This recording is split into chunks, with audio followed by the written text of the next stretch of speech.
अस्सलाम वालेकुम, मैं हूं अलीना इलियास और प्रोग्राम का नाम है ब्रेकफास्ट विद सज्जाद। मीर आपको खुशामदीद कहते हैं। उम्मीद करेंगे कि आज का दिन आपका बहुत अच्छा गुजरे और कल का दिन भी बहुत अच्छा गुजरा हो। अस्सलाम वालेकुम मीर साहब, अस्सलाम, क्या हाल है? ठीक बिल्कुल है। ठीक ठाक, आप बताएं। बस खबरें बहुत सारी हैं, एक खबर ही चलती है ज़्यादा हमारे यहाँ, वो पनामा लीक्स होती है। हाँ जी, पनामा लीक दंगल कह लीजिए, कुछ कह लीजिए। पनामा गेट्स भी कह रहे हैं कुछ हाँ, लोग तो पनामा गेट्स शुरू में कह दिया, अच्छा नाम था। लेकिन मैंने कहा कि जैसे दंगल नहीं हो रहा, उधर से मुकाबला, दोनों तरफ से कुछ इस तरह की बातें सामने आना शुरू हो कुश्तियाँ गई। चल रही हैं, चल रही हम ये कह सकते हैं। हमने पहले सेगमेंट की तरफ चलते हैं जिसका नाम है हेडलाइंस। जी मीर साहब। अच्छा, पहले तो पनामा लीक्स के हवाले से खबरें, अब अपोजिशन ने सवाल तैयार कर दिए, इन्होंने जवाब दे दिए, वो ठीक है। लेकिन दो एक खबरें ज़रा हट के भी कल हुई हैं। एक तो ख़ास तौर पर यूसुफ रज़ा गिलानी के बेटे जो हैं अली हैदर गिलानी, वो रहा के वापस आ गए हैं। और बड़े ये कहा गया है कि अमरीकी फ़ौज ने और अफ़गान फ़ौज ने उनको ऑपरेशन करके रहा किया। और ये ऑपरेशन करके रहा करने की बात इसलिए कही जाती है आमतौर पर, वरना तासुर दिया जाता है कि पैसे दे के छोड़ा गया है। हो सकता है कि कोई नेगोशिएशन उनकी साथ हुई हो अफ़गान हुकूमत के साथ या अमरीकी हुकूमत के साथ, इसमें कोई मामला हो इस तरह के जिसमें कोई उनके कैदी छोड़ने या कुछ और बात हो, कुछ और बात भी हो सकती है। लेकिन इसको कहा यही जा रहा कि ऑपरेशन से उनको रहा किया गया। ऑपरेशन की तफसीलात तो ना कभी आएंगी ना कभी आया करती हैं। काबुल से बाकायदा इनको पाकिस्तान लाया गया, यानी कि ये काबुल हुकूमत के ज़रिए, और पाकिस्तान में प्राइम मिनिस्टर का त्यारा उनको लेने गया। ये भी अच्छा हुआ कि हमने ये नहीं कह दिया कि त्यारा तो कुछ एयरफोर्स का ही होगा, कुछ भी होगा। हमने ये नहीं कह दिया कि एक फ़ौजी त्यारा उनको लेने गया और लेकर आया, वरना ऐसे बड़ी अफवाहें फैलती हमारे यहाँ। हमारे यहाँ इस तरह की बातों पर, इस तरह की कुछ वाक़यात होते हैं तो उससे बड़ी अफवाहें फैलती हैं। और पहले आ गया आर्मी चीफ ने फ़ोन किया, फिर कहा जी सरताज अजीज़ ने भी फ़ोन किया, फिर आ गया जी कि अफ़गान सफ़ीर ने फ़ोन किया। अरे भाई, सब स्टेट की मशीनरी है, किसी ने फ़ोन किया, किसी ने बात की, अगर अफ़गानियों ने कहा तो एक पूरा एक अमल है जिसको हम इंटरप्रेट करने बैठ जाते हैं। ख़ास तौर पर आजकल इंटरप्रेट हो रहा है कि अब चीफ़ ऑफ स्टाफ की और आर्मी चीफ और प्राइम मिनिस्टर की मुलाकात हुई है। उस मुलाकात में पहले तो आप स्पेकुलेट कर सकते थे, अब कहा गया साहब जी आर्मी चीफ ने उनको कह दिया, ज़राए ने बताया है, ज़राए जी, और अखबारों में ज़राए ने इतला दी, इकट्ठी मिलकर इतला दी, बताया है कि आर्मी चीफ ने उनको कह दिया है कि इससे सूरत हाल को आप जल्दी सियासी तौर पर करें, बहुत सूरत हाल ठीक नहीं है। और मकसद ये था, इशारा ये करने का, जैसे ज़ियाउल हक ने कह दिया था भुट्टो साहब को हालात बड़े ख़राब हैं, फ़लाँ ने फ़लाँ को कह दिया था कि फ़ौज ने कह दिया वरना हम आ जाएंगे, हम आने वाले हैं। इस तरह का तासुर दिया गया। और इस तासुर के साथ बड़ी बात किसी ने चुपके से ये भी कह दिया कि उन्होंने कहा जी हम पे बड़ा दबाव है। ये असल कहानी में ये कोई बात नहीं थी, लेकिन विस्परिंग कैंपेन के साथ ये भी शुरू कर दी। उन्होंने जवाब में कहा कि जी जिक्र तो नवाज शरीफ ने खुद छेड़ा था कि पनामा लीक्स की वजह से ये सूरत हाल है। ज़ाहिर है कि आर्मी चीफ ने कहा होगा जी बहुत सूरत हाल ख़राब भी और इस पर बहुत ज़्यादा सिक्योरिटी के मसाइल पैदा हो रहे हैं, कोई इसमें ऐसी बात नहीं हो सकती थी।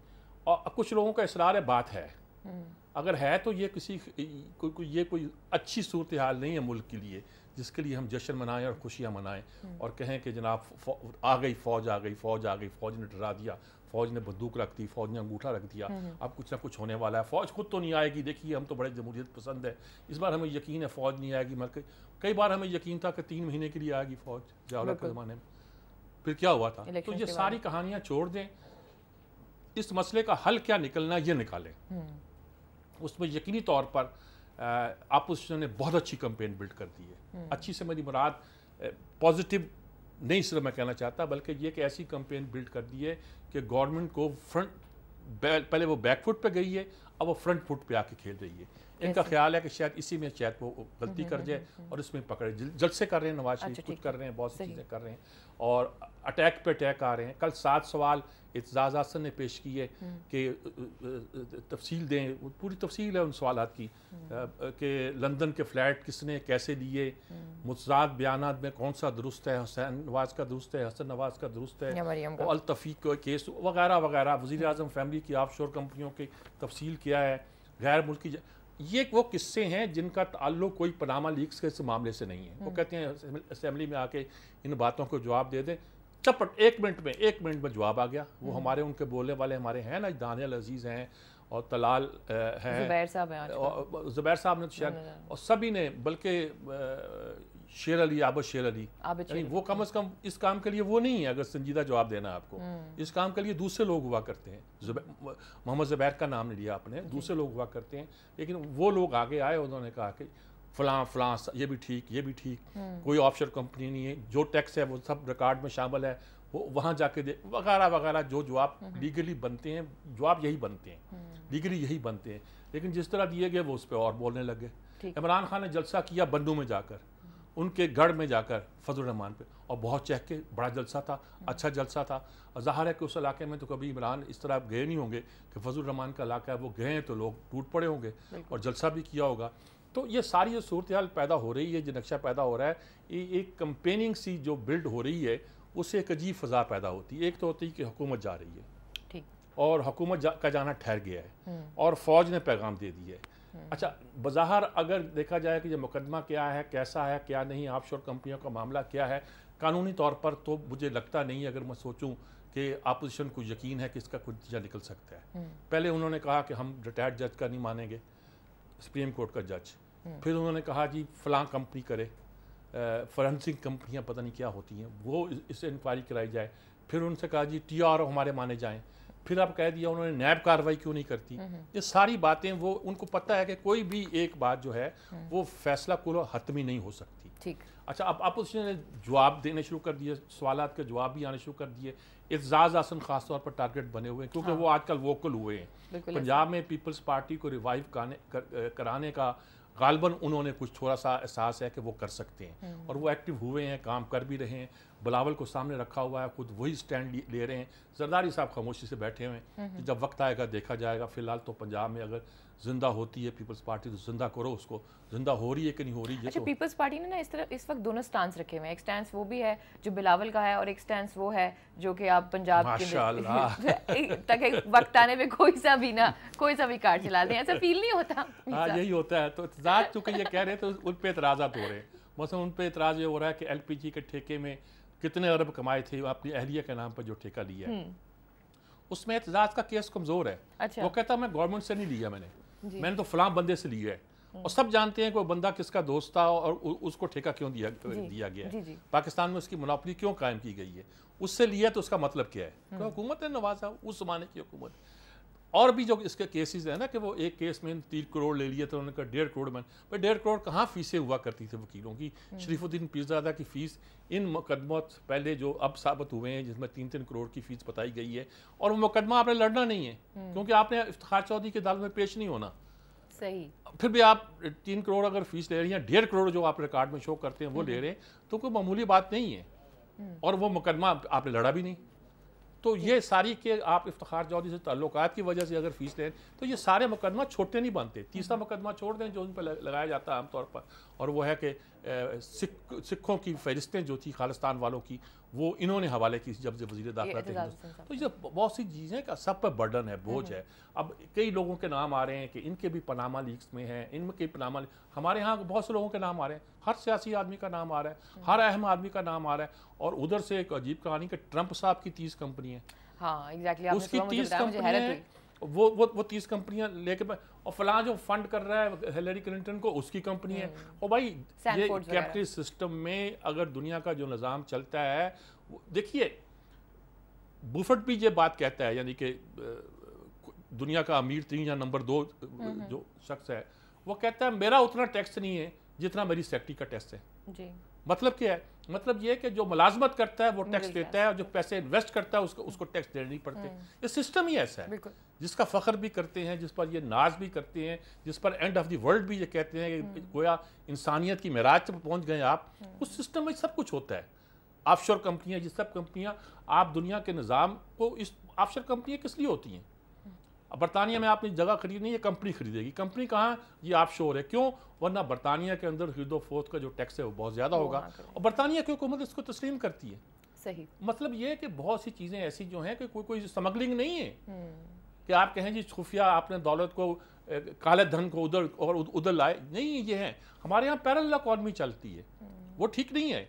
पैरेलल इकॉनमी, हमारी चीज़ें बाहर जाती हैं, बाहर चीज़ें आती हैं, पैसा बाहर का बाहर रह जाता। मनशियात का कारोबार छोड़ दें, ये असले की कारोबार छोड़ दें। आप कहेंगे मनशियात और इनसे काला धन आता है। काला धन तो हमारी अल्टरनेटिव जो इकोनॉमी है इस मुल्क की, जो हमारी रेगुलर इकोनॉमी से ज़्यादा है, उसमें भी ये काम होता है, सारा काम होते हैं। तो इस सारे सिस्टम को जहाँ तो हिट करें, तय कर लें, मैं साथ हूँ आपके, इनकलाब ले आए। या अगर आप इस सिस्टम के अंदर चलना है तो फिर बहुत सी बातें ऐसी हैं जो हम अखलाकी तौर पर तो बोलते रहते हैं, लेकिन असल में उनकी हैसियत क्या होती है। और ट्रंप और बर्नी सैंडर्स के बारे में यही कहा जा रहा है, क्योंकि ये हॉन्ट करेगी उनको ये चीज़ कि भाई आप जिनका खा रहे हैं आप उनके खिलाफ कानून साजी कैसे करेंगे। ये भी एक डिबेट वहाँ पे चल पड़ी है। वो तो इसी बात पे कहते हैं ना, यही तो है ना ऑफशोर कंपनी। नहीं, वो तो अमेरिकी के निज़ाम का मसला यही है, पैसा तो आपको वही देता है। बिल्कुल सही बात। पैसा तो आपको वहाँ का कैपिटलिस्ट देता है, वही कंट्रोल करता है वहाँ के इलेक्शन। इस पे तो अलग डिबेट हो सकती है, लेकिन मैं बता रहा हूँ कि इस सिस्टम के अंदर सब चीज़ें मौजूद है। अच्छा, अब दूसरी बात ये है कि कल मैं बता रहा था जहाँ से बात शुरू की थी कि यूसुफ ज़ा गिलानी का बेटा जो रहा, और मज़े की बात है उसको यूसुफ ज़ा गिलानी एक मुकदमा भुगत रहे थे इस्लामाबाद की कोर्ट में, उनकी बेल हो गई थी, साथ में 26 मुकदमात बनाए गए। देखिए साहब, सिंपैथी वोट अपनी दूसरी तरफ कहा गया कि मुशर्रफ साहब के खिलाफ वहाँ की दहशतगर्दी की अदालत ने वारंट जारी कर दिया और कहा कि इश्तिहारी करार दे दिया शख्स को कि इसने तो पेश होना था, ये बहाना लगा के मुल्क से निकल गया है। वो जो जामन थे उनके, हमारे जनरल राशिद कुरैशी, उनकी उन्होंने जायदाद को जब्त की थी, उन्होंने 26 लाख कितने पे जमा करा दिए कि साहब ये पैसे लें, मैंने ज़मानत दी थी, 26 लाख कितने की थी, ये पैसे लें, पकड़े आपने। अब वो बाहर हैं, अब अदालत देख रही है कि कैसे आएंगे। तो एक कंपैरिजन शुरू हो गया कि एक वो मुजरम है जो कानून की गिरफ्त में नहीं आता, एक खुद को पेश कर रहा है और लॉ अबाइडिंग सिटीजन के तौर पर रह रहा है, पाकिस्तान का साबिक वज़ीर आज़म, हर चीज़ कोर्ट की मान रहा है और वो काबू नहीं आता। सबसे बड़ी खराबी कि जब तो मुशर्रफ है ना जी, जिसको आप काबू में नहीं कर सकते, जिसको आप इंसाफ के तराजू पे नहीं तोल सकते, जिसके खिलाफ आप कोई कार्रवाई नहीं कर सकते। और कहा जाता है कि इस मुल्क में जितना बहरान पैदा हुआ वो मुशर्रफ पर कार्रवाई करने के इंदिए से पैदा हुआ, ना होता ना कोई मसला पैदा होता। ऐसी बात भी नहीं है, लेकिन मुशर्रफ जो है बोन ऑफ कंटेंशन बना हुआ है। और अगर आप 10 बंदों को सजा भी दे लेते हैं, मुशर्रफ पे हाथ नहीं डाल देने देते, तो बेसिक इशू तो वहीं का वहीं रहता है। कुएं का पानी तो पाक नहीं हो सकता जब तक उसको ना निकाला जाए। इस मसले को जब तक तय नहीं करते, ये लोगों के जहनों में यही रहेगा। इधर इन्होंने गेन किया कि देखिए यूसुफ ज़ा गिलानी वहाँ पेश हुए, बेटे को उन्होंने रिसीव नहीं किया, बेटा लाहौर पहुँच गया, ये बाद में लाहौर आए, बड़ी अच्छी बात है। लेकिन ये कि इससे ये साबित नहीं होता कि यूसुफ गिलानी के खिलाफ जितने मुकदमात हैं वो गलत है। लोगों को इस बात पर यकीन नहीं है कि यूसुफ ज़ा गिलानी के मुकदमात गलत हैं। वो तो आप एक जज्बा तराहम पैदा करते हैं, आप बताते हैं बड़े लॉ अबाइडिंग सिटीज़न है, वो अपनी जगह बात दुरुस्त है। और कमज़ोर आदमी और क्या करेगा बेचारा, पाकिस्तान का सिविलियन कमज़ोर होता है, वो क्या कर सकेगा। मुशर्रफ मजबूत है क्योंकि उसका ताल्लुक अस्करी हलकों से है, इसलिए वो सब कुछ कर सकता है। वो अदालत में पेश होने से कहीं भी कतरा सकता है, वो बीमार होकर लेट भी सकता है, वो मुल्क से बाहर भी जा सकता है, उसकी ज़मानत 26 लाख भी अदा की जा सकती है। ये सारे काम हो सकते हैं। आसिफ अली ज़रदारी भी तो मुल्क से बाहर है, वो तो फिर मुल्क से बाहर, उन पर कोई मुकदमा तो नहीं ना। अच्छा, वो डिफरेंट केस है। वो तो मुल्क से बाहर चले गए और चल के नहीं आ रहे, बस ठीक है।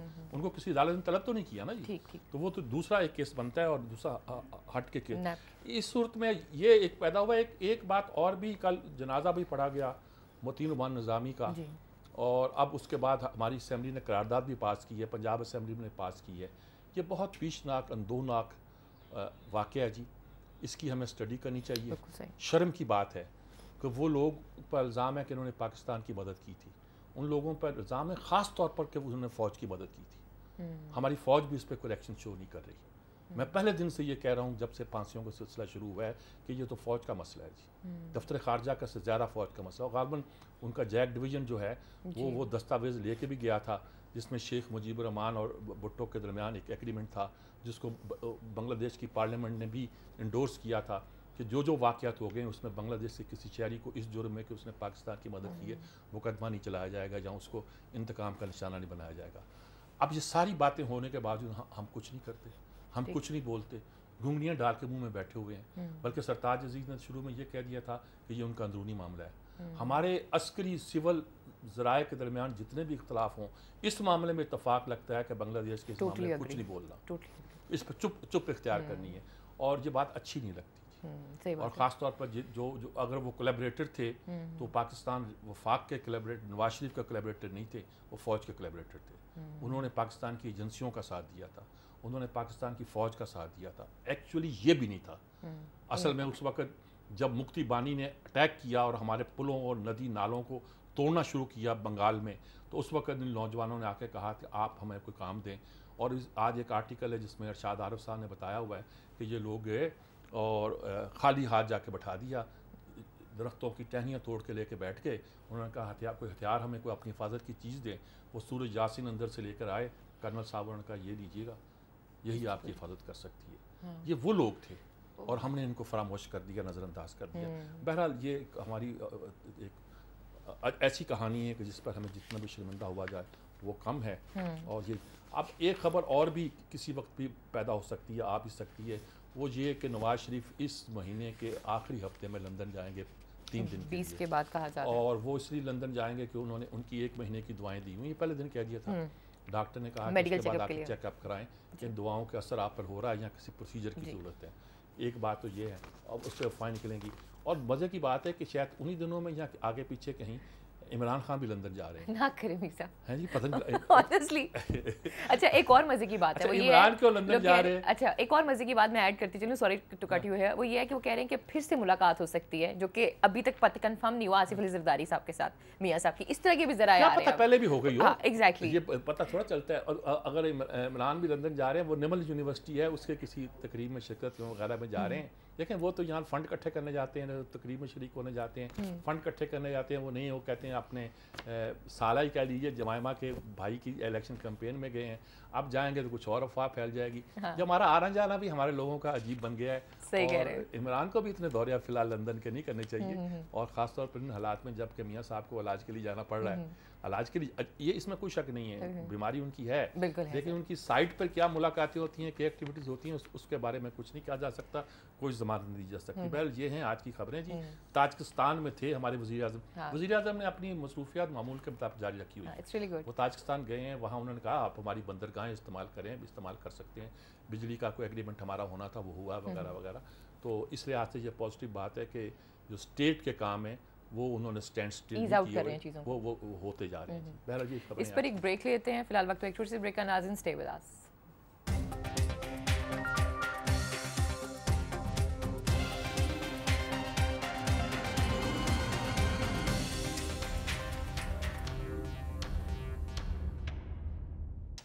वेलकम बैक नाज़रीन, तो फिर आपको खुशामदीद कहते हैं और अपने अगले सेगमेंट की तरफ चलते हैं जिसका नाम है इनसाइट। जी मीर साहब, कौन कौन से आर्टिकल? एक आर्टिकल जी बरतानिया में इंतहा पसंदी के असबाब, रिचर्ड स्पेंसर का है, डेली टेलीग्राफ का, जो उर्दू में हमारे यहाँ छपता है। उसका एक सफ़ा छपना शुरू हुआ है, तो उसके हवाले से ये आर्टिकल है।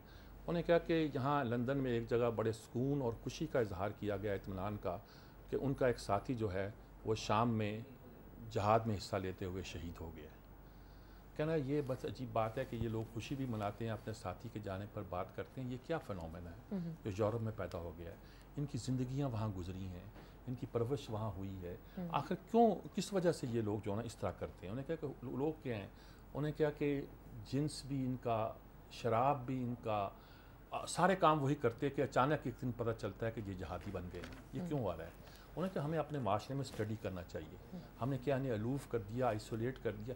फिर उन्होंने जो बरतानिया या यूरोप में या अमेरिका में पुरानी तहरीकें थी 50s की 60s की, उसका जिक्र किया है और उसके हिसाब से कोशिश की है समझने की कि क्या क्या काम होता रहा है जी। और कहा कि ये असल में निज़ाम से आज़ादी की बात है। ये 5 से लेकर सुबह 9 से लेकर 5 तक जो नौकरी करते हैं ना जी, जो दफ्तरों में जाते हैं 9 से 5 तक, मोनोटनस लाइफ हो जाती है ना आपकी ज़िंदगी। कुछ नहीं, 9 से लेकर 5 तक आप बैठे हुए काम कर रहे हैं। आप ना वक्त पे आना, वक्त पे जाना, आप ना उधर जा सकते हो। 2 दिन आप ऐश करते रहें। वो ऐश से तंग आके एक दिन चाहते हैं वो कोई नई चीज़ पैदा करना चाहते हैं, नई चीज़ पैदा करना चाहते हैं। उनके अंदर सारे निज़ाम से आज़ादी और सिस्टम के ख़िलाफ़ एक तरह की रिवोल्ट पैदा हो जाती है। उस रिवोल्ट में एक रिवोल्ट ये है कि वो हथियार उठाते हैं और शाम चले जाते हैं, वो जहादी बन जाते हैं। इनका रद्द-ए-अमल 2 तरह का होता है, या इंतहाई सेकुलर बन जाते हैं, दुनिया से बिल्कुल कट के एक और तरह का या सियासी एक रोल अदा करना शुरू कर देते हैं, या इंतहाई इस्लाम पसंद बन जाते हैं। तो ये जो उनके अंदर फिनोमेना पैदा हो रहा है, उन्हें कहा ये आपस में एक ही तरह के हैं, पड़ोसी भी हैं, कज़न भी हैं, साथी भी हैं, लेकिन अचानक उनके अंदर जो तब्दीलियाँ पैदा हो रही हैं उसको हमें समझना चाहिए कि ये मोनोटनस निज़ाम है जिसके ख़िलाफ़ आज़ादी हासिल करने का जो है इनका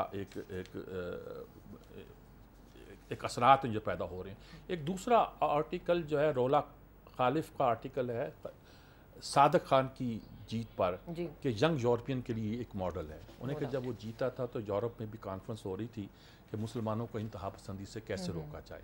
इस वक्त ये है कि कोई हुकूमतों ने ऐलान किया, यूरोप में कुछ लोगों ने ऐलान किया है कि हम सिर्फ क्रिश्चियन इमिग्रेंट्स को एक्सेप्ट करेंगे, यानी कि वो भी तो एक तरह की इस तरह की पॉलिसी अपना रहे हैं। यूरोप का 25% हिस्सा मुसलमानों पर मुश्तमिल है और हर 8 में से एक आदमी ऐसा है जो यूरोप में पैदा नहीं हुआ बल्कि बाहर पैदा हुआ है, ठीक, यानी कि इमिग्रेंट है। तो इसकी वजह से वहाँ जो एक सूरा पैदा हुई है, मुस्लिम मुखालिफ रवैया भी पैदा हुआ है। ये कहा जा रहा है, ट्रंप तो कहता है कि हम आर्जी तौर पर उनको अमेरिका में दाखिल नहीं होने देंगे वगैरह वगैरह। तो ये सारी वो सूरत हाल है जिस पर बहुत से लोग जो हैं गौर कर रहे हैं कि इसमें ये सादक जो है कि कैसे जीत गया। ठीक, तो वो उसमें ख़ास तौर पर उसने कि किस तरह अपनी कैंपेन को थी फ़लाँ कैथेड्रल में चलाया, यहूदियों को बुलाया, ईसाइयों को बुलाया, कोई मुस्लिम स्पेसिफिक उसने कैंपेन नहीं बनाई, जो कि उसने मुखालफ ने ज़ेक ने जो थी वो एंटी मुसलमान कैंपेन बनाने की कोशिश की। तो ये सारी जो है एक रोल मॉडल बनना चाहिए। कहना अगरचे जब मेयर हो गया है तो कहा जा रहा है कि उसकी स्क्रूटनी ज़्यादा हुआ करेगी, बिल्कुल ऐसा, उसकी एक एक बात पर नज़र रखी जाएगी और जब उसकी एक एक बात पर नज़र रखी जाएगी तो कीड़े निकाले जाएंगे। पता नहीं कब उसको निशाना बना दिया जाए किसी प्रोपेगेंडे का, लेकिन हमें उसको रोल मॉडल बनाना चाहिए। और जो बरतानिया में, यूरोप में मुसलमानों के अंदर एक डिसकंटेंट है नौजवानों के अंदर, उसको एड्रेस करना चाहिए। एक और चीज़ भी थी कि सादिक ने जब इस बार पार्टिसिपेट किया है तो बहुत से मुस्लिम जो वोटर्स हैं वो भी उनका टर्नआउट भी बड़ा पॉजिटिव रहा है, ताकि उनको रिप्रेजेंट करने वाला कोई वहाँ पर हो। तो ये ज़ाहिर है ना वहाँ पर मुसलमानों का तो हो गया है, लेकिन ये असल बात तो इस पॉइंट ऑफ व्यू से ये लोग तो देख रहे हैं कि उसने सब लोगों को एड्रेस किया है, सिर्फ अपने आप को उस तक मार्जिनलाइज करके नहीं रख दिया और ना उस तक रख दिया। अच्छा, कुछ आर्टिकल इस तरह के आ रहे हैं जो आज की सूरत हाल पर तबसरा करते हैं और उसमें मसलन हारून रशीद साहब तो कह रहे हैं जी कि ख़ानदान शरीफिया का खात्मा हो चुका है। शरीफिया तो नहीं कहा, ख़ानदान शरीफ का कहा है, मैं तो ख़ानदान शरीफिया हकीमों का ख़ानदान था, ख़ानदान शरीफिया दिल्ली के अजमल खान वगैरह जो थे ये हकीम वहीं के थे। तो उन्होंने कहा कि नहीं देखिए, अब इंतकाम नहीं होना चाहिए बल्कि एहतसाब होना चाहिए, और ये कि नफ़रत नहीं, अदल की बुनियाद पर और कसास की बुनियाद पर। अच्छा, कसास अच्छे लफ्ज़ इस्तेमाल किए उन्होंने।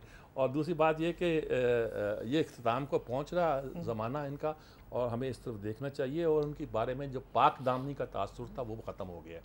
अच्छा, सारी बातें जो है ना एक तरह से किसी हद तक दुरुस्त भी लगती हैं, यानी कि ये एक तासुर था कि ये बहुत ही नेक और पाकबाज लोग हैं, लेकिन इन सारे प्रोपेगेंडा के नतीजे पर उन पर हर्फ आया, उनके दामन पर चींटे पड़े हैं, उन्हें वो चींटे साफ़ करने, धोने हैं। और कभी कहा जाता है ना कि खून के ये धब्बे 7 समुंदर के पानियों से नहीं धोए जा सकते, शेक्सपियर का जो लाइन है, इस तरह कभी कभी होता है कि करप्शन के कुछ धब्बे जब दामन पर पड़ते हैं तो उनको साफ़ करने के लिए कोई डिटर्जेंट नहीं मिलता, तो इनको किसी अच्छे डिटर्जेंट या वॉशिंग मशीन की ज़रूरत है जो आसानी से दस्तयाब नहीं होगी, यानी इस बात को। और उन्होंने ये भी लिखा कि फ़ौज इसमें फ्रीक है, और खेल जो है वज़ीर आज़म के हाथ से निकल गया है। मतलब ये तो तय है उनके ख्याल में कि इनका जाना ठहर गया है, आज गया कि कल गया वाली बात हो गई है। और इस वक्त स्कूल बर्बाद हो गए हैं, अस्पताल बर्बाद हो गए हैं, थानों की ऐसी तैसी हो गई है और किसान तबाह हाल है, सनत का ये हाल है।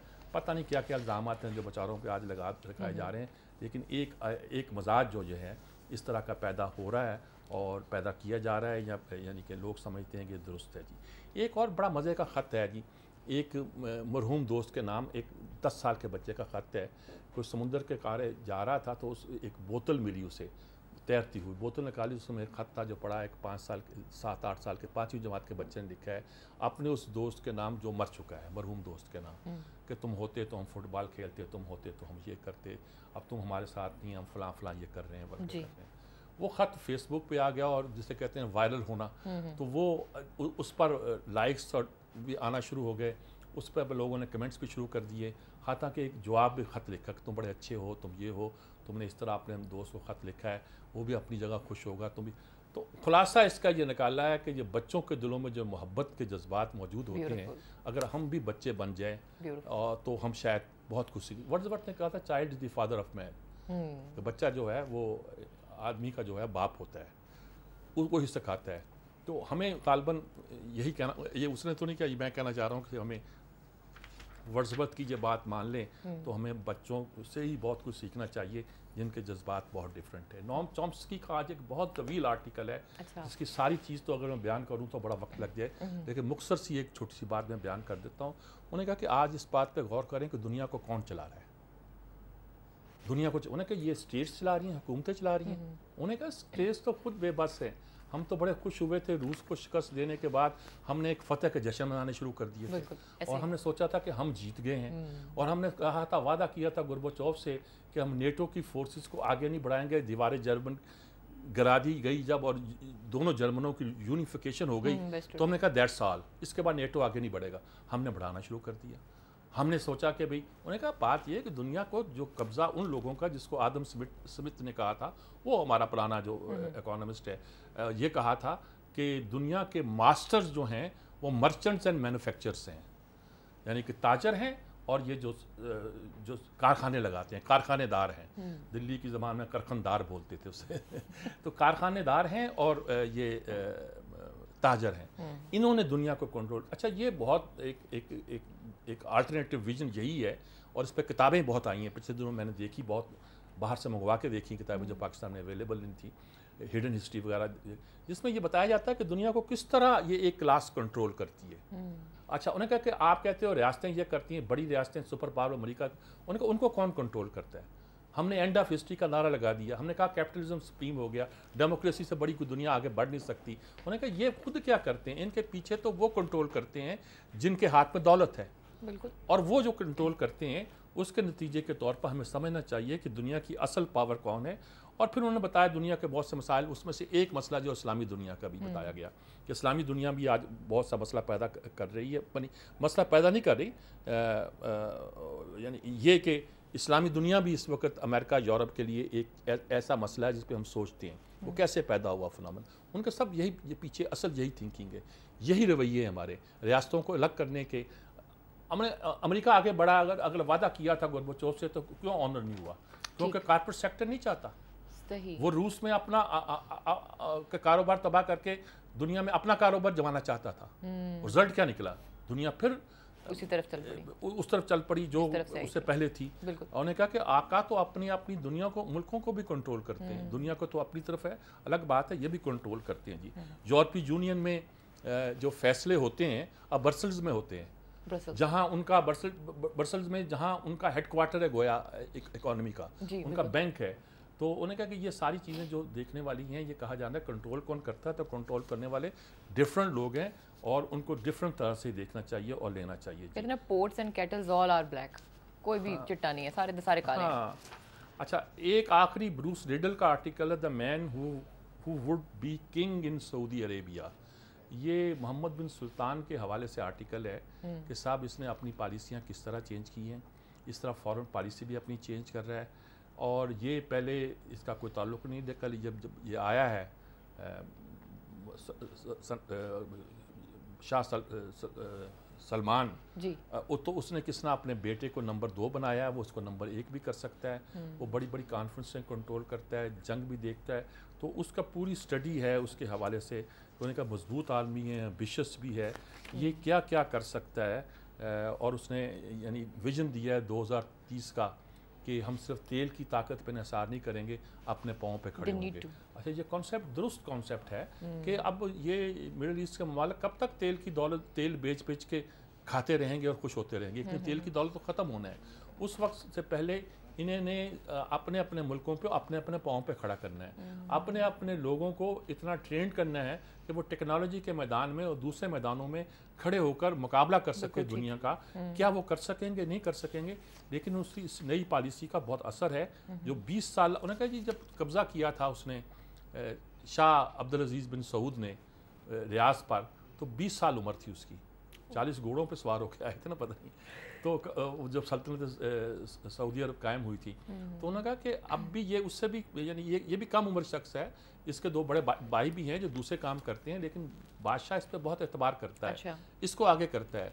और ये जिस तरह आने वाले दिनों में इस पूरा नक्शा बदल सकता है, हमें उस पर नज़र रखनी चाहिए। अब तो ये अमेरिका से कह रहा है do more in middle east, बजाय इसके कि अमेरिका कोई कहे ही नहीं, ये अमेरिका को कह रहा है do more in middle east. तो इस बदलते हुए सूरत हाल में यानी कि लोग ये स्टडी भी कर रहे हैं और देख भी रहे हैं कि किस किस मुल्क में क्या क्या हो रहा है, क्या क्या नहीं हो रहा। जी बहरहाल ये एक आर्टिकल है, ये मुझे एक अंजम न्याज का अंग्रेज़ी में आर्टिकल था जो मैं ख्याल में मैं पढ़ तो चुका हूँ, यहाँ सुना चुका हूँ, सुना चुका, आज उर्दू में था, जिसमें उसने बताया था कि हम 3 सहेलियों के साथ सन 90 में आई थी लाहौर के जलसे में, पीपल्स पार्टी ने किया था, 50 साल करारदाद पाकिस्तान के हवाले से बेनज़ीर की हुकूमत थी। तो वहाँ विंडो जैसे घेर लेते हैं, बड़ी मुश्किल से डाइस पे पहुंची। वहाँ बहस सलीम शेख थे उस वक्त सेक्रेटरी, हाँ बिल्कुल बताया था आपने, बताया था। तो वो फिर कैसे निकली और बशीर रियाज वगैरह कैसे निकले और निकल के वो और किस तरह उन्होंने एक्शन लिया और बचा के ले गए। उन्होंने फ़ोन किया कि ये पंजाब की हुकूमत जो उन्होंने गुंडे भेजे होंगे, उन्होंने अब फिर उन्हीं का नाम आ रहा है उसी हुकूमत का PTI के जलसे वगैरह वगैरह। जी बशीर रियाज साहब माशाल्लाह हमारे दोस्त हैं, उन्होंने जान छुड़ाई होगी, इन्होंने उसको बाई कर लिया। चले सही, वैसे PTI वालों ने अब तो खवातीन को बुलाना छोड़ ही दिया है कुछ इस तरह की। मेरा तो इस पे वो है एक एतराज़ है कि भाई ये क्या बात होती है, आप हमें सिक्योरिटी दें, आप जाएं जाएं जाएं जी जाएं, तो गलत बात है ना। फिलहाल वक्त हो एक छोटी सी ब्रेक का, नाज़रीन स्टे विद अस।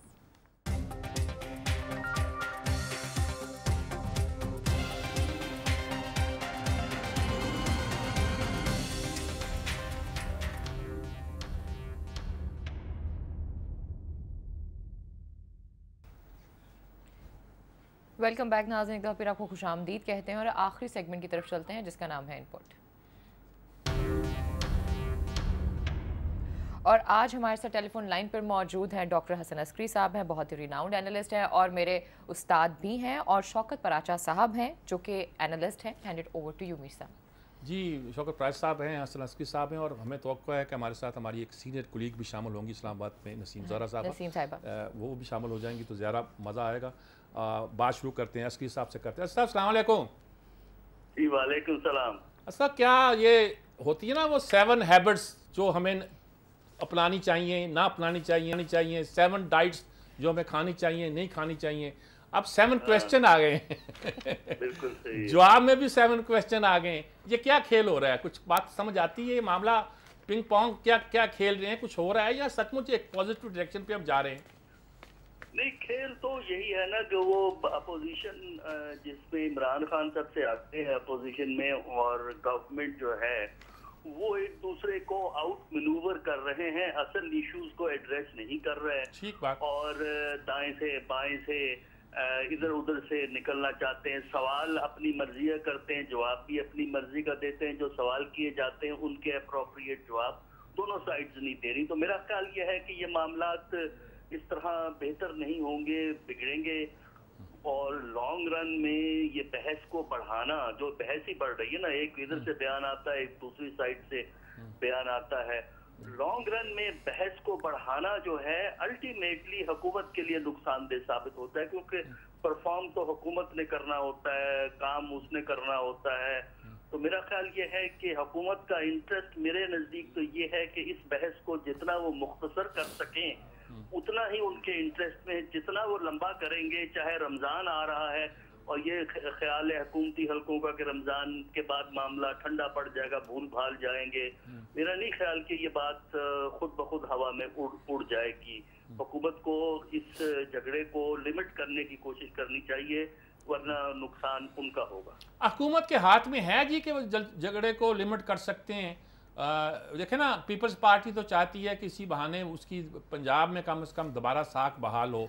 PTI चाहती है कि ये गॉड गिवन एक मौका है, इसके ज़रिए से वो शायद नवाज शरीफ को आखिरी धक्का दे सकती है, ताकत बना सकती है, या कुछ और भी कुछ मोटिव्स लोग उनसे मंसूब करते हैं जो ज़ाहिर है कि कहने की ज़रूरत नहीं है। तो ऐसी सूरत में क्या हुकूमत के हाथ में कुछ है?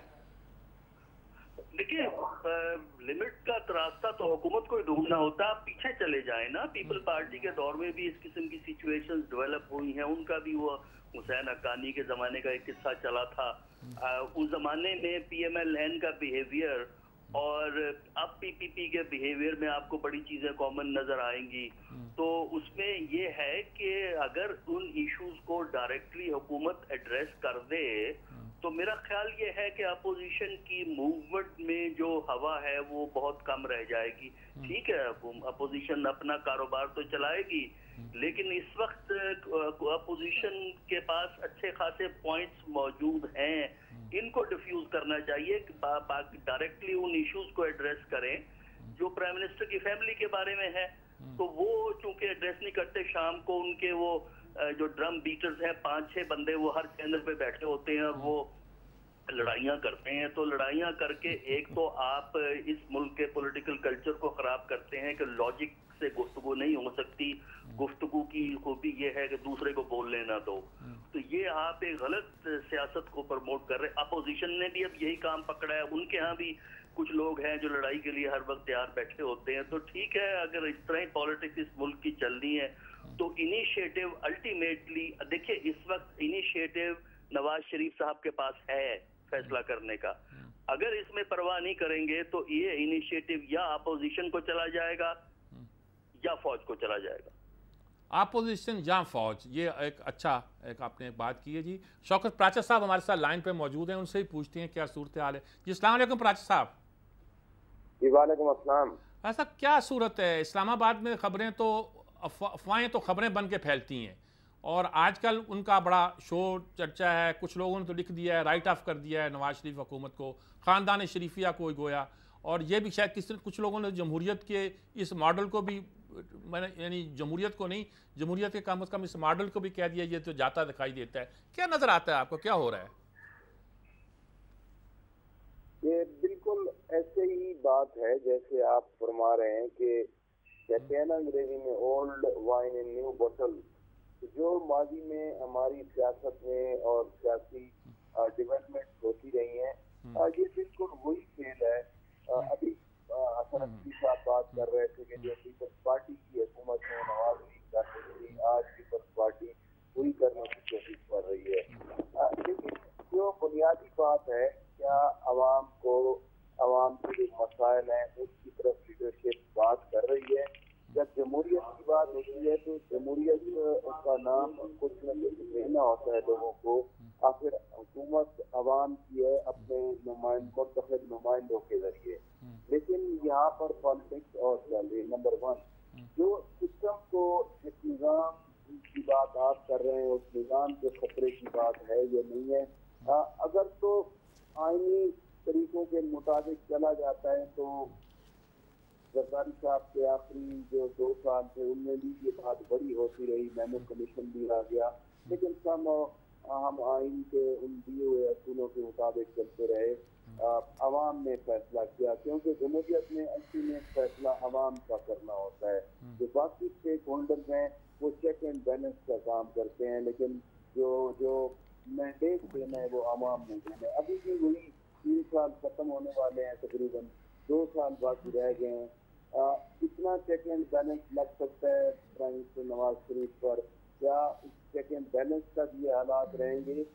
यकीनन अफवाहें बहुत सारी गर्दिश करती हैं, लेकिन अगर अफवाहों की ही बात की जाए या फिर जिस तरह आपने खुद फरमाया कि लिखने वाले भी लिख रहे हैं, तो आपको याद है जरदारी साहब के आखिरी 2 सालों में भी वो हम कहा करते थे कि कुछ हुआ नहीं तो स्पेशल शो शुरू हो गए और अभी ठीक बात, अभी गई हुकूमत, लेकिन वो काम चलता रहा। अब उस ट्रैक के चल रहे हैं या नहीं है? जरदारी साहब की एक हैंडीकैप थी, उनके पास सिंपल मेजॉरिटी जो 272 की होनी चाहिए थी, 127 उनके अपने अरकान थे, बाकी उनके इलाज थे। मियां साहब को वो मसला नहीं, ठीक जी, सिंपल मेजॉरिटी है। बहुत शुक्रिया प्राचा साहब आपका, बहुत आपने हमारी रहनुमाई की। हम बात को अब आगे बढ़ाते हैं जी। और अस्करी साहब, ये मामला तो लगता है कि बातें तो बहुत हो रही हैं, लेकिन ये है कि पॉजिटिव साइन है कि हुकूमत को एफर्ट करके इस मामले को जल्दी ख़त्म करना चाहिए। आपका यही पॉइंट ऑफ व्यू है? और अभी बाल उनकी कोर्ट में है, आप यही समझते हैं? मेरा तो ख्याल यही है कि इस किस्म के तनाज़ों को, जो ये अंदरूनी सियासत के तनाज़े जो लंबे होते हैं ना, उसमें सबसे ज्यादा फायदा अपोजिशन का होता है, क्योंकि अपोजिशन ने तो गेम खेलनी होती है और वो तो वैसे भी पावर से बाहर होते हैं, लिहाजा वो अपना मेला लगाए रखते हैं, अपनी अहमियत बढ़ाते हैं। और हुकूमत के इंटरेस्ट में ये नहीं है जो हर शाम हम देखते हैं। हुकूमत के इंटरेस्ट में ये है कि सिचुएशन को डिफ्यूज करें। कहीं ना कहीं इनको कंप्रोमाइज करना पड़ेगा नवाज शरीफ साहब को, या वो अपोजिशन से कंप्रोमाइज करेंगे या फौज से कंप्रोमाइज करेंगे या दोनों से करेंगे। ठीक बात है। इसके अलावा इस वक्त इस उम्मीद पर मसला हल नहीं होगा कि रमजान शुरू हो जाएगा फिर भूल भाल जाएंगे, या आर्मी चीफ रिटायर हो रहा है और अपोजिशन में इमरान खान है, उसकी सपोर्ट कोई है नहीं, और लिहाजा मियां साहब आप टफ स्टैंड ले लो, इनको भगा दो। तो मेरा नहीं ख्याल कि ये चीज़ें हुकूमत के मुफाद में है। वो बैठ के ठंडे दिल से जज्बात से अलहदा होके और फिर देखें कि क्या इसके रास्ते मुमकिन है। फिलहाल रास्ते हैं कि ये निकल सकते हैं, लेकिन ये मेरा ख्याल है चांस कुछ ज्यादा तवील नहीं है, अनलिमिटेड चांस नहीं है। बस जल्दी कुछ फैसला करना पड़ेगा। और अच्छी बात की कि अपोजिशन या फौज किसी एक के साथ आपको साथ लेके चल। नसीम ज़हरा साहब भी हमारे साथ शामिल हो गई हैं जी, उनसे बात करते हैं कि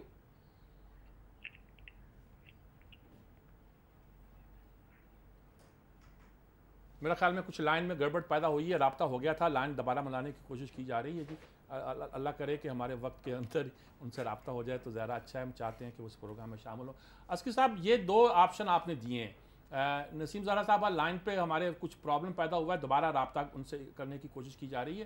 तो मैं आपसे ये पूछना चाहूँगा कि ये जो दो ऑप्शन आप दे रहे हैं, क्या दोनों ऑप्शन में वर्क कर सकते हैं, वर्केबल हैं, और इसमें कुछ काम भी हो रहा है कि नहीं हो रहा? आपको क्या लगता है जी? देखिए, फिलहाल तो काम नहीं हो रहा, क्योंकि देखिए हम तो ये देखते हैं हुकूमत के बयानात, वो बात करते हैं जो कि वो करना चाहते हैं, वो सवालों के जवाब नहीं देते। इधर अपोजिशन से तो आप क्या सवाल करेंगे? अगर अपोजिशन से आप ये सवाल करते हैं कि वो फलां आदमी जो इसका इमरान खान का दोस्त है उसका नाम आया है, की एक्सप्लेनेशन दो, तो एक्सप्लेनेशन नसीम ज़हरा साहब शायद लाइन पे हमारे साथ आ गई हैं, मैं उनसे बात करें। अस्सलाम वालेकुम नसीम ज़हरा साहबा। साजिद मिर्जा, बड़ी मुश्किल से राब्ता हुआ। मैं सिर्फ आपसे एक ही सवाल बेसिक पूछना चाहता हूँ, एक तो देर भी काफ़ी हो गई है, वो यही है, ये 7 क्वेश्चन जो आए हैं जी, 7 सवाल, और इसके हवाले से क्या आपको क्या लगता है? अस्की साहब ने कहा जी हुकूमत के पास दो ऑप्शन है, फौज के साथ बात भी करे और अपोजिशन के साथ बात करे, या दोनों काम करे। आपको क्या लगता है, हल कोई होता नजर आता है इसका? देखिए, सबसे पहले तो हुकूमत को जाहिर है सवालों के जवाब, मतलब कमीशन बनाना, उस तरीके से कमीशन बनाना जो कि अपोजिशन कह रही है, पार्लियामेंट में आना और सही तरीके से जवाब देना, ये हुकूमत मतलब सियासी तौर पे हालांकि इतनी जारहाना उसका रवैया लग रहा है, लगता ये है कि वो काफी जहनी दबाव का शिकार है, क्योंकि यानी सवाल के जवाब हमें भी मालूम है सबको कि ये कॉम्प्लिकेटेड है। मतलब आपका उनका रिएक्शनरी एग्रेशन है, उनका एग्रेशन एक रिएक्शनरी एटीट्यूड है उनका। जी हाँ, मेरा ख्याल है कि जो उस एग्रेशन के पीछे एक दबाव है, और वही दबाव है जो प्राइम मिनिस्टर साहब को पार्लियामेंट में आके सही तरीके से जवाब नहीं देने दे रहा। और आप देखिएगा उनकी तमाम जो आपको जवाब मिलते हैं, तमाम इनकी जो काबीना के मेंबरान हैं, वो बड़ी बुनियादी चीजों के सवाल के जवाब ही नहीं दे पाते। मसलन ये कि जी ये पैसे जो हैं ये उनके बच्चों के नाम यकीनन होंगे अपार्टमेंट्स, लेकिन वो 17 साल की उम्र में पैसा कहाँ से आया, और अगर आया पैसा तो फिर किस तरीके से भेजा गया पाकिस्तान से, और पाकिस्तान से अगर भेजा तो पाकिस्तान में टैक्स उन पे दिया या नहीं। तो यानी बड़े बुनियादी सवाल हैं साजिद मीर साहब, लेकिन उन सवालों के जवाब जो हैं, आप देखें अब महीना हो चला है, एक बिल्कुल घनचक्कर बना हुआ है, जिसमें हमें लगता है उसके नतीजे में एक जो भंवर है, उस भंवर में खुद ही हुकूमत सबसे ज्यादा मुश्किल में फंसी हुई है। तो और यकीनन आप भी जानते हैं कि इस मुल्क में ईंट उठाएं तो नीचे से निकल आती है बेईमानी और करप्शन, लेकिन वो तो बात सब पर आएगी, सब पर ये सवाल सबके हवाले से उठेंगे। हुकूमत को जवाब देना था, लेकिन हुकूमत ने जिस तरह का रिएक्शन आया है, मैं फिर कहूंगी जैसे भंवर में फंस गया। और उसके बाद ये जो पूरी बात उठी है आर्मी चीफ के हवाले से, और ये यकीनन अगर आप देखें ना, अब तो उनकी एक ऑडियो भी जो मुलाकात है, उसकी छोटी सी एक ऑडियो भी चंद सेकंड की है, वो भी सोशल मीडिया पे आ गई है। वो कैसे आई, क्यों क्या आई, ये भी बड़ा सिक्योरिटी लैप्स है एक तरह का। जी, सिक्योरिटी लैप्स तो नहीं होता, ये आपको भी मालूम है कि ये जो कॉन्वर्सेशन वो भी अपनी जगह है, लेकिन जाहिर है कि इस वक्त जो इलेक्टेड नेशनल लीडरशिप है और उसका जो इंटरैक्शन है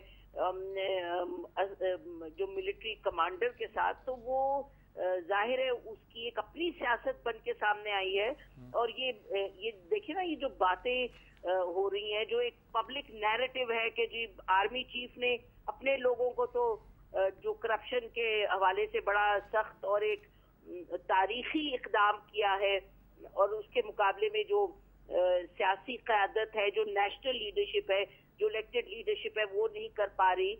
और ये फिर एक और चीज है जो कि आप दुरुस्त फरमा रही हैं, लेकिन कल एक नया नक्शा पेश हुआ है कि फौज मुशर्रफ को तो पेश होने नहीं दे रही और यूसुफ जागलानी पेश हो गए हैं अदालतों में। नहीं जी, वो बिल्कुल सही बात है। देखिए ना, जो जनरल मुशर्रफ के हवाले से एक फौज की क़यादत ने एक पोजीशन अपनाई, उसके बाद एक्शन लिए, उसको तो आप बिल्कुल डिनाई नहीं कर सकते, किसी सूरत आप डिनाई नहीं कर सकते।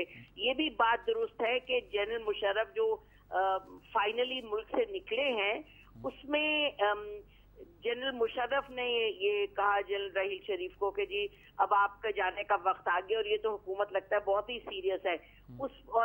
और ये कि आप जाके सऊदीज को ये बताएं कि जो वादा हुआ था उस वक्त जब मैंने नवाज शरीफ साहब को पाकिस्तान आने दिया है, और ये भी हकीकत है कि नवाज शरीफ साहब को जब पाकिस्तान आने दिया है तो सऊदीज ने उस वक्त नवाज शरीफ साहब से ये वादा लिया था कि जनरल मुशर्रफ पर कोई केस नहीं चलेगा। ये सब फैक्ट्स हैं। ये सऊदी जरूरत पड़ी तो सऊदीज मेरा ख्याल है पब्लिकली बोल देंगे, आपको मालूम है ना कि पहले भी सऊदीज बोल रहे हैं। तो यानी कि कानूनी तौर पे जनरल मुशर्रफ बहुत वीक विकेट पे। आप देखिए फिर से उनका एक जो उन्होंने ना काबिले जमानत गिरफ्तारी का फिर से वारंट जारी है। 12 को केस है, जुलाई को लगा है शायद मेरा ख्याल है। लेकिन अब हुकूमत भी बड़ी एक डिफिकल्ट पोजीशन में है, लेकिन इस जो इशू को और जनरल राहील शरीफ के हवाले से जो जनरल राहील शरीफ का इसमें रोल रहा है वो जरूर उठाएगी। लेकिन मेरा ख्याल है कि वो अपनी जगह बात दुरुस्त है और उस पर हम सब बात करेंगे, लेकिन उससे जो पनामा लीक का जो प्रेशर है वो नहीं धुलता नजर आता जी। ठीक बात है। उस पर हुकूमत को अपनी पोजीशन करनी पड़ेगी। बहुत शुक्रिया आपका जी। असल में दिल तो चाहता था कि बात और भी की जाती, लेकिन वक्त बिल्कुल ख़त्म हो गया। आपसे रब्ता खासा देर के बाद हुआ। बहुत शुक्रिया आपका, आपने हमारी रहनुमाई की इस मसले पर। अस्करी साहब आपका भी शुक्रिया, और शौकत पराचा साहब आपका भी शुक्रिया जी। इसी के साथ हम इजाज़त चाहेंगे जी आप जी। बिल्कुल। और सबसे बड़ी जो इंपॉर्टेंट है अस्करी साहब ने, उन्होंने कहा कि all we need to take a logical step. Drum beating की हमें बिल्कुल ज़रूरत नहीं है। मुझे और मीर साहब को इजाज़त दीजिए। अपना बहुत ख्याल रखिए। कल दोबारा मुलाकात होगी, तब तक के लिए अल्लाह हाफ़िज़।